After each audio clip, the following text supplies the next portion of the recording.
Assalamualaikum warahmatullahi wabarakatuh. Auzubillahi minasyaitonirrajim. Bismillahirrahmanirrahim. Alhamdulillah rabbil alamin wassalatu wassalamu wa asyrafil anbiya'il mursalin wa ala alihi wa sahbihi ajmain. Amma ba'd. Jadi alhamdulillah, syukur pada Allah SWT, dengan izin pada Allah SWT bertemu kembali kita pada hari ini. Di hari ini saya akan berkongsi ilmu tentang kitab Jahamahu wa Nabihal Al-Qulub, permata pemberian yang indah dan menjaga segala hati yang lalai. Kitab ni kitab Tazkiyatun Nafs, kitab yang sesuai lah untuk semua golongan, untuk kita bersihkan diri kita, untuk kita baiki diri kita. Penyusun kitab ni Syekh Ali bin Abdul Rahman Al-Klantani, dan dia asalnya kitab yang besarlah, lubab silap saya, daripada Imam Suyuti. Jadi kita terus bacalah. Dia ada 40 bab, dan daripada setiap satu bab ada tak kurang daripada 10 hadis. Daripada awal ni kita terus kepada mukadimah. Ini mukadimah pada menyatakan kelebihan fakir, kelebihan fikir, bukan fakir fikir. Sebenarnya fikir ni adalah orang kata apa, salah satu daripada benda yang besar bagi diri manusia. Manusia yang tidak berfikir seperti manusia yang tidak ada tujuan hidupnya.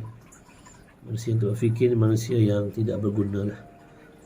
Iaitu menjalankan hati dengan menilik pada pekerjaan kerana menuntut akan yang baik atau yang terlebih baik. Firman Allah SWT, Auzubillahi minasyaitonirrajim, awalam yanzuru fi malakutis samawati wal ard wama khalaqallahu min syai'in wa an 'asa an yakuna qad qataraba ajaluhum, ila akhir ayat.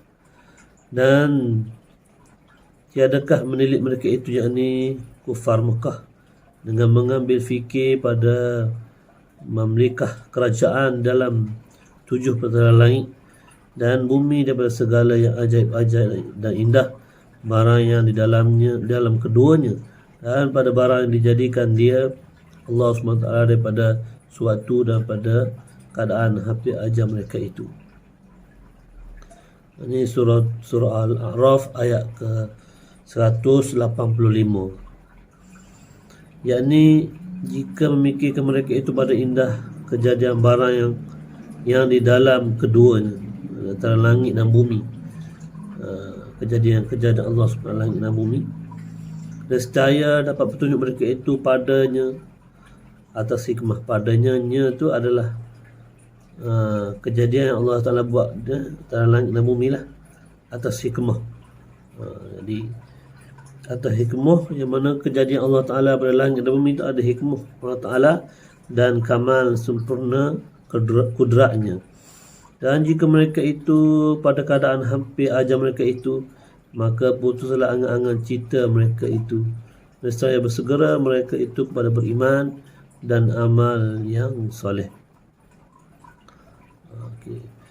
Orang yang mana kalau dia faham satu hari dia akan bertemu Allah SWT, jika mereka memikirkan bahawa satu hari mereka akan mati, akan jumpa Allah SWT, nescaya putuslah angan-angan mereka itu. Jadi orang yang takwa ni orang yang sentiasa beringat-ingat hidup kat dunia, seperti dia berjalan di dalam beluka yang dipenuhi duri-duri, semestinya dia akan berhati-hati dalam langkah dia. Begitu juga orang yang bertakwa pada Allah SWT, kehidupan dia akan berhati-hati dengan tindak tanduk dia, dari segi percakapan dia, dari segi apa yang dia nak buat, dia nak makan, apa yang dia lihat, dan keseluruhan hidupnya akan terpandu dengan panduan daripada Allah SWT dan Nabi SAW.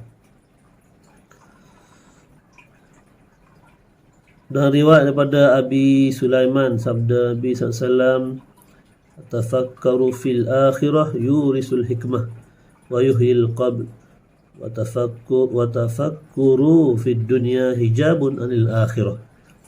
Berfikir pada akhirat itu mempusakai akan hikmah dan menghidupkan hati, dan berfikir pada dunia itu pada dini atau akhirat.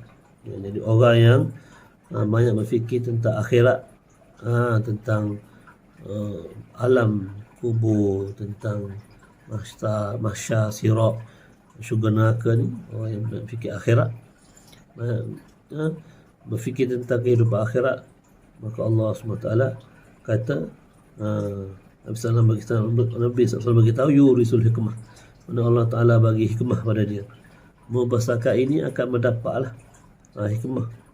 Orang yang banyak fikir dunia ni hijab, jadi hijab, jadi tak nak fikir tentang akhirat, terlampau fikir dengan dunia, sehingga hati dia ni tak ingat akhirat.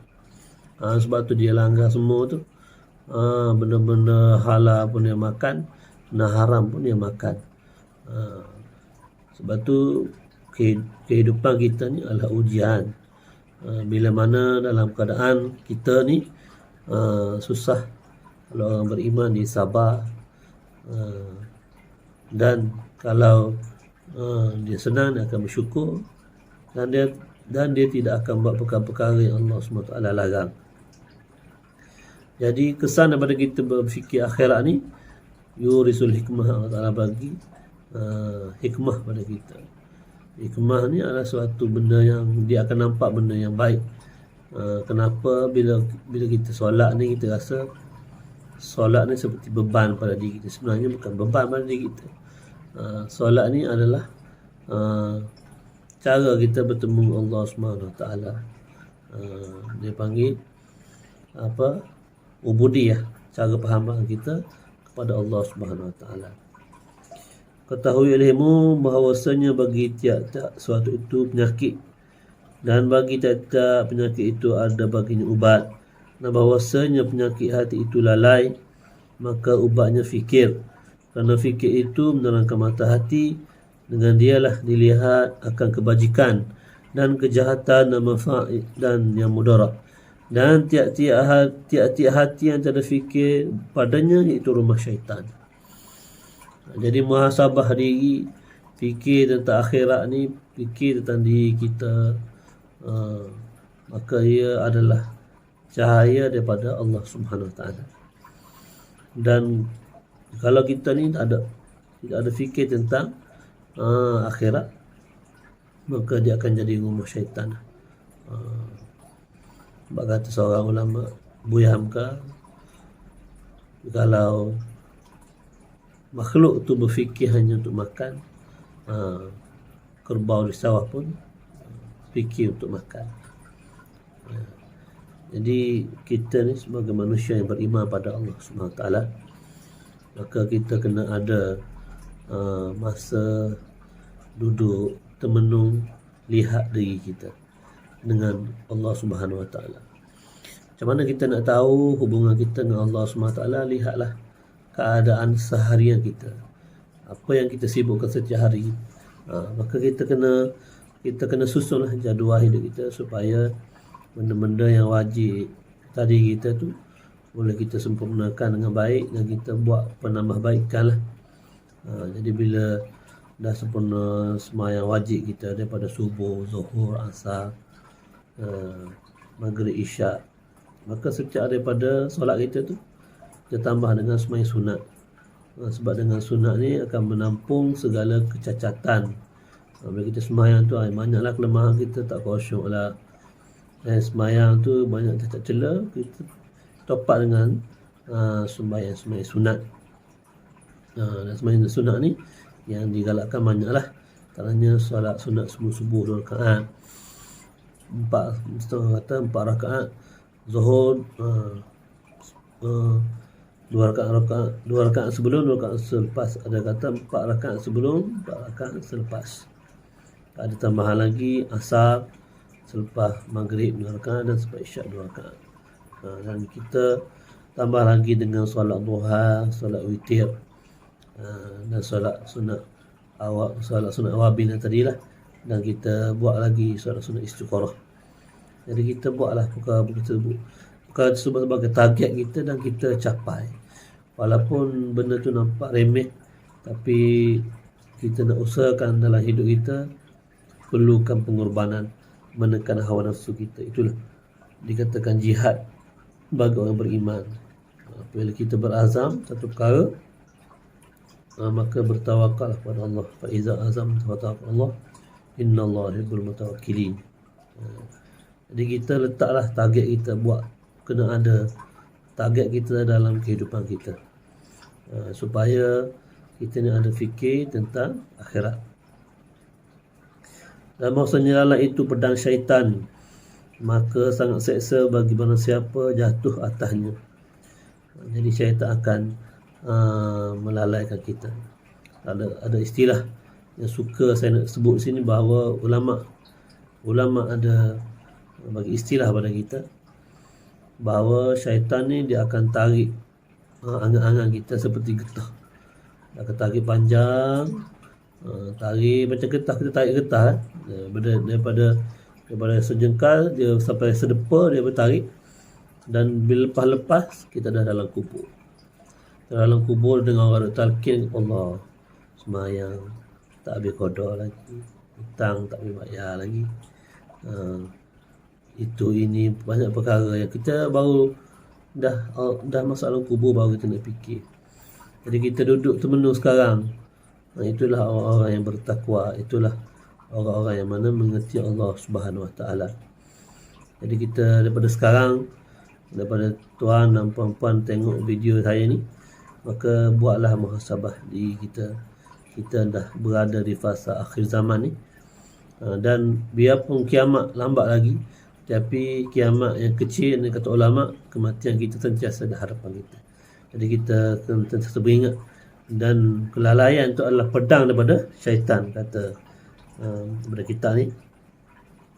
Maka seksa bagi siapa jatuh atasnya. Jadi orang yang duduk dalam kelalaian ni, dia fikir siang malam untuk fikir, untuk keadaan hawa nafsu dia, ada apa benda yang dia nak kejar, melainkan nak puaskan hawa nafsu diri dia. Jadi orang beriman ni mula-mula peringkat awal dia nak berubah ni, amalan-amalan yang solat sunat ke, zikir ke, baca Quran ke, apa saja, mungkin di awal dia rasa berat lah. Dah lama benda tu jadi mudah untuk dia. Jadi kita kena berdoa pada Allah supaya Allah Subhanahu Wa Taala ni jangan kita ni jadi termasuk orang yang lalai pada Allah Subhanahu Wa Taala. Maka takut olehmu daripada lalai, bahawasanya jadi daripada lalai 9 perkara, iaitu dikatakan lalai tu benda kasih akan kemuliaan. 1, kasih akan kemuliaan. 2, kasih akan harta. 3, kasih akan kaya. 4, kasih akan kerajaan. 5, kasih akan pakaian. 6, kasih akan perempuan. 7, kasih akan isi rumah. 8, kasih akan kenyang. 9, kasih akan tidur.